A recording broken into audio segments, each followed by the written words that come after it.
Hello friends, welcome to your YouTube channel maths with Mohit. इस channel के द्वारा मैं अपनी सभी जानकारी प्रतियोगी गणित, उसके बुनियादी बेसिक रूल्स और शॉर्ट ट्रिक के साथ सभी के दोस्तों के साथ शेयर करूंगा। उम्मीद करता हूं सभी को पसंद आएगी और सभी सीखने का प्रयत्न करेंगे। मैं एकदम बेसिक से और कंपटीशन लेवल तक इसको ले जाने की कोशिश करूंगा। चलिए, आशा करता हूं आप लोग इसको देखकर समझकर सीखेंगे। फर्स्ट पार्ट में है बेसिक मैथ्स रूल्स होते हैं कुछ, आइए उनको सीखते हैं, जानते हैं।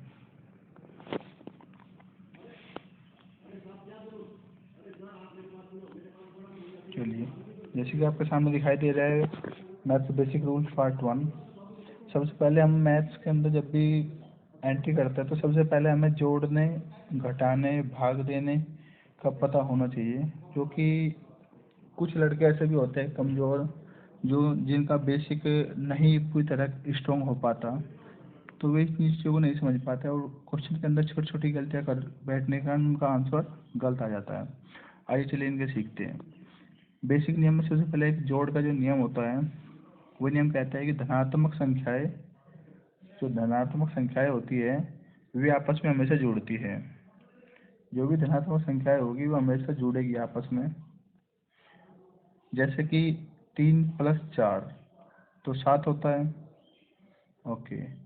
और जहाँ कुछ भी नहीं होता वहाँ हमेशा प्लस माना जाता है। सपोज जैसे कि कहीं पर अगर 3 लिखा है तो इसका मतलब है इसके सामने +3 लिखा है, इसका मतलब है ये प्लस की संख्या है।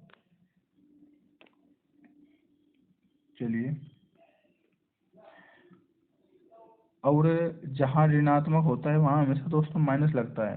अगर कोई भी हमारी संख्या है, ऋणात्मक संख्या है, तो हमेशा उसके सामने माइनस लिखा होगा, जरूर -3 लिखा होगा, -4 लिखा होगा। तो जब भी धनात्मक और ऋणात्मक संख्याओं को आपस में जोड़ेंगे तो जो भी संख्या बड़ी होगी उसमें से छोटी संख्या घट जाएगी। जैसे कि -7 + 3, हम एक ऋणात्मक संख्या ली और एक धनात्मक संख्या ली, इन दोनों को आपस में जोड़ेंगे अगर -7 + 3 तो हमारे यहाँ पे -4 आएगा। चलिए दोस्तों, आई थिंक आप समझ गए होंगे। अगला जो नियम है वो है घटाव का नियम। घटाव के नियम में इसके तहत हम समझने की कोशिश करते हैं कि संख्या को कैसे घटाते हैं। प्लस में से अगर हम प्लस की वैल्यू को घटाएंगे तो हमेशा प्लस ही आएगा। जैसे 6 + 4 10 होते हैं, लेकिन 10 में से 4 घटाएंगे जो कि दोनों धनात्मक है तो 6 आएंगे, वे भी प्लस के। चलिए, नेक्स्ट रूल जो कहता है वो कहता है कि प्लस में से माइनस घटाएंगे, अर्थात धनात्मक है हमारी, धनात्मक में से हम ऋणात्मक को घटा रहे हैं, तो हमेशा जो भी संख्या बड़ी होगी, अगर ऋणात्मक संख्या बड़ी है तो ऋणात्मक ही मान आएगा, और धनात्मक संख्या बड़ी है तो धनात्मक ही मान आएगा। एग्जाम्पल, प्लस के 17 है में से माइनस के 9 घटा दिए तो 17 में से 9 गए 8, तो 17 प्लस का था इसलिए प्लस के 8 आ गया। चलिए अगला रूल देख लेते हैं। माइनस की कोई संख्या है और उसमें से माइनस की को ही हम घटा रहे हैं, माइनस की कोई संख्या थी उसमें से माइनस को ही हम घटा रहे हैं, तो हमेशा दोनों वैल्यू आपस में जुड़ जाएगी, लेकिन उनका मान माइनस में ही आएगा। चलिए देखिए कैसे। जैसे कि -3 और में से -4 घटाएंगे तो हमेशा दोनों जुड़ जाएगी, माइनस के साथ हो जाएगा। चलिए, आशा करता हूँ आप लोगों से समझ में आ गया होगा। ये कुछ बेसिक्स रूल्स है जो जानने बहुत ही ज़रूरी है मैथ को कवर करने के लिए।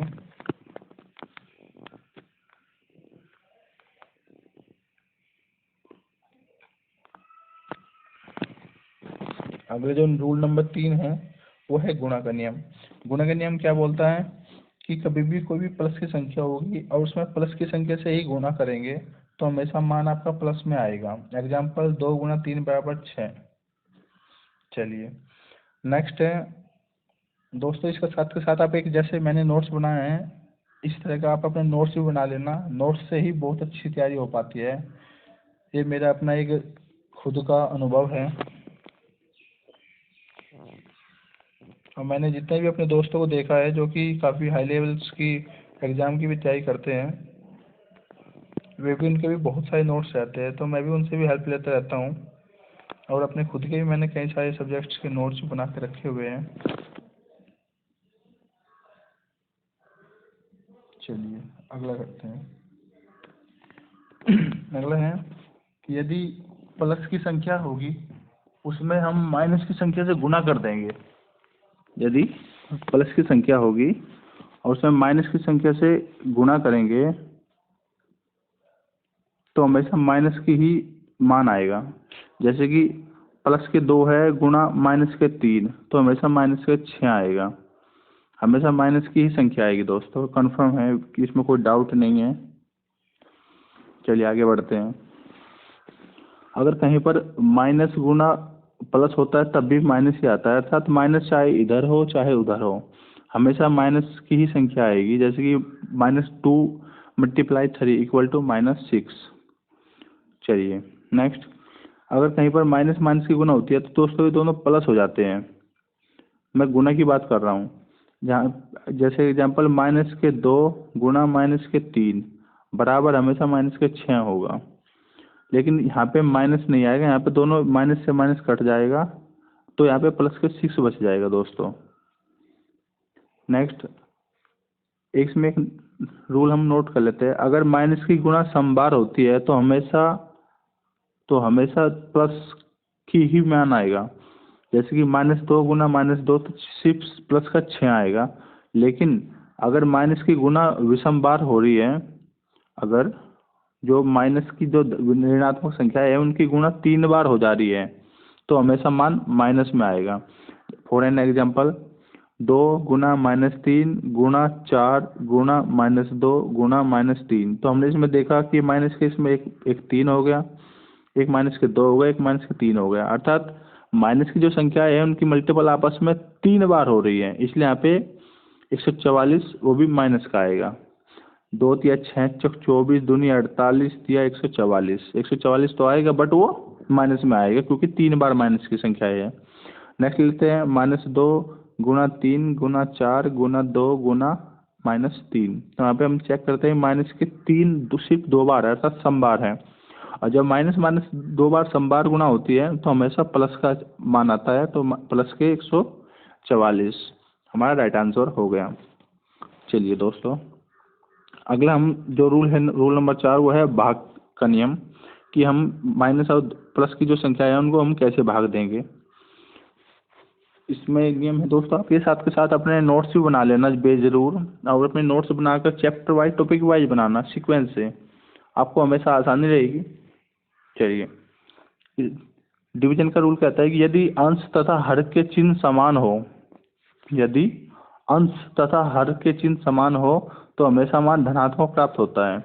ओके, अंश तथा हर किसे कहते हैं दोस्तों, आपको भिन्न का पता ही होगा। भिन्न क्या होती है? जिसका मान 1 से कम होता है। अंश तथा हर में बटी रहती है, जैसे कि 3/2, ये क्या है? हमारी एक भिन्न है। तो इसमें कह रहा है कि इसको ऊपर वाले को हमेशा अंश कहते हैं और नीचे वाले को हमेशा हर कहते हैं। चलिए, इसमें कह रहे हैं यदि अंश तथा हर के चिन्ह समान हो, अर्थात ऊपर भी 3 है नीचे 2 है, लेकिन दोनों जहाँ पे कुछ नहीं है वहाँ पर हमेशा प्लस का निशान होता है, अर्थात ये प्लस के 2 है या प्लस के 3 है, तो हमेशा हमेशा इनका जो सोल्यूशन करेंगे उसका मान हमेशा प्लस का ही आएगा। चलिए, अगला कह रहा है कि यदि अंश तथा हर के चिन्ह असमान हो, यदि अंश तथा हर के चिन्ह असमान हो तो मान हमेशा ऋणात्मक आएगा दोस्तों। अर्थात चाहे ऊपर की संख्या माइनस हो चाहे नीचे की संख्या माइनस हो, तो उसका मान हमेशा ऋणात्मक आएगा। जैसे कि -3/2, तो -3/2 को जब इसको डिवाइड करेंगे तो -1.5 भी कह सकते हैं, लेकिन तो हमारा जो मान आया वो माइनस में ही आएगा। ठीक है, इसको हम एग्जाम्पल द्वारा समझ लेते हैं। अर्थात प्लस प्लस की दोनों ऊपर नीचे दोनों चीज़ प्लस की होगी तो हमेशा मान प्लस का आएगा। एग्जाम्पल 6/3, 6 को हम 3 से भाग देंगे तो 2 हमारा आंसर आ गया। अगला कह रहा है यदि ऊपर की जो अंश है वो भी माइनस का, नीचे का जो हर है वो भी माइनस का, तो भी हमेशा मान प्लस का ही आएगा। एग्जाम्पल 6 -6 भाग -3 बराबर 2। क्यों? क्योंकि ऊपर माइनस से इसका ये माइनस कट जाएगा, तो 6 को 3 से भाग दिया तो सिंपल 2 आंसर। नेक्स्ट रूल, ऊपर धनात्मक संख्या है और नीचे ऋणात्मक संख्या है, तो दोस्तों हमेशा ऋणात्मक ही इनका मान आएगा। अर्थात जैसे कि प्लस की 6 को भाग -3 संख्या से करेंगे हम, तो हमेशा -2 आएगा। नेक्स्ट, ऊपर ऋणात्मक संख्या है, नीचे धनात्मक संख्या है, तब भी मान हमेशा ऋणात्मक आएगा। मैंने बताया था कि यदि अंश तथा हर दोनों में से दोनों की चिन्ह असमान है तो हमेशा मान ऋणात्मक ही आएगा। अर्थात -6/3 बराबर -2। चलिए इसको हम एग्जाम्पल से भी कुछ एक नियम है उसको भी समझ लेते हैं। बहुत इंपॉर्टेंट नियम है दोस्तों। -a/b बराबर होगा हमेशा a/b के, क्योंकि जो माइनस का a है इधर जाकर ये प्लस का सामने a हो जाता है दोस्तों। और इसको हम हमेशा -a/b इस प्रकार से भी लिख सकते हैं। -a/b को माइनस का चिन्ह बीच में लगाया और a/b कर दिया। जैसे कि -6/2 बराबर होगा -6, तो इसको अगर नीचे ले जाएंगे तो दोस्तों ये सेम चिन्ह जाएगा, और 2 है उसको सेम उधर जाएगा तो ये प्लस का माइनस का हो जाएगा, ये माइनस का था तो ये इधर जाके ये प्लस का हो जाएगा। और ये हमेशा इसके बराबर होगा। इसको भी हम दूसरी प्रवृत्ति में कन्वर्ट भी कर सकते हैं। अर्थात -6 था तो -6 ऊपर 2 था 2, तो जब इसको हम सोल्व करेंगे तो माइनस के हमेशा 3 आंसर आएगा हमारा। चलिए उम्मीद करता हूँ दोस्तों कुछ ये बेसिक्स रूल थे जोड़ने के, घटाने के, गुना करने के, भाग करने के, ऋणात्मक और धनात्मक संख्याओं के, आपको समझ में आया होगा। और मेरा सभी दोस्तों से अनुरोध है कि अपने नोट्स जरूर बनाएं। मोस्ट इम्पोर्टेंट है दोस्तों नोट्स बनेंगे तभी आपका मैथ्स के ऊपर एक पकड़ बनेगी, एक अच्छी पकड़ बन पाएगी। चलिए थैंक यू दोस्तों। जो मैंने एक नया चैनल ओपन किया है जिसका नाम है maths with Mohit, YouTube channels पे मैंने दोस्तों सभी दोस्तों के लिए स्टार्ट किया है अभी, क्योंकि मैं भी पहले मैथ्स में, बेसिक मैथ्स में बहुत कमज़ोर था, रियलिटी यही है। और जिसमें मैंने फिर इनके नोट्स बनाए कई सारे और बहुत प्रैक्टिस की। उसके बाद आज ऊपर वाले की दुआ से अपनी मेहनत से एक अच्छी मुकाम पर हूँ। इस चैनल्स के द्वारा मैं सभी कम्पिटिटिव जो जितने भी हमारे कम्पिटिटिव मैथ्स के क्वेश्चन हैं उनमें बेसिक और शॉर्ट ट्रिक्स दोनों चीज़ों को कवर करने की कोशिश करूँगा। और ये जो दोस्तों ये चैनल्स है देखो, स्ट्रॉन्ग बच्चों के लिए तो हर कोई आसानी से सिखा सकता है। जो इंटेलिजेंट लड़के होते हैं या लड़कियां होती हैं उनको हर कोई व्यक्ति आसानी से समझा सकता है, लेकिन जो लड़के कुछ कमज़ोर होते हैं या कुछ एवरेज होते हैं उनको समझाना बहुत मुश्किल होता है, उनको टीचर समझाने में बहुत मुश्किल फील करता है। तो मैं सिर्फ ज़्यादातर ऐसे बच्चों पे ज़्यादा फोकस करते हुए ये सभी क्लासों को बनाने जा रहा हूँ, जिसमें हमारे जो कमज़ोर लड़के हैं, हमारे कमज़ोर बच्चे हैं, हमारे कमज़ोर बहन भाई हैं और एवरेज है, वे सभी भी आसानी से उनको सीख सके और एक इंटेलिजेंट, एक स्ट्रॉन्ग मैथमेटिक्स बन सके। इसके अंदर मैं सभी जितने भी इम्पोर्टेंट टॉपिक है दोस्तों 1 बाय 1 सभी कवर करूँगा। चलिए आशा करता हूँ दोस्तों आपको समझ आया होगा। Maths with Mohit, thanks for more updates, please subscribe your channels and share this video link to your friend for learn competitive maths with basic and short tricks. Thank you.